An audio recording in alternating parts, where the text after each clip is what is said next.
dan penyelesaiannya 7 kasus. Saat ini Kapolda Lampung sedang menggelar konferensi pers terkait kinerja Polda di tahun 2019 di Geraha Wiyana Siregar, Polda Lampung. Kemudian korupsi. Nah, kasus korupsi pada tahun 2018 jumlah tindak pidananya ada 26 kasus dan diselesaikan sebanyak 29 kasus.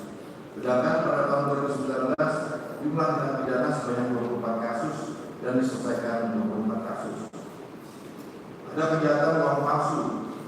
Uang palsu jumlah tindak pidananya nihil dan penyelesaiannya juga tidak ada tahun 2018. Sedangkan pada tahun 2019 jumlah tindak pidana uang palsu. Ya, konferensi pers ini terkait kasus-kasus yang sudah diselesaikan Polda selama tahun 2019.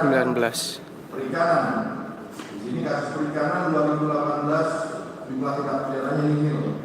Penyelesaiannya juga tindak pidana juga nihil. Sedangkan pada tahun 2019 jumlah tindak pidana sebanyak 16 kasus dan diselesaikan 14 kasus. Ada juga tindak pidana perdagangan orang. Kemudian pembalangan liar, meteorologi ilegal, administrasi kependudukan dan kebakaran hutan sebanyak 5 kasus. Sistem pendidikan 2018 jumlah tindak pidana nihil, penyelesaian nihil.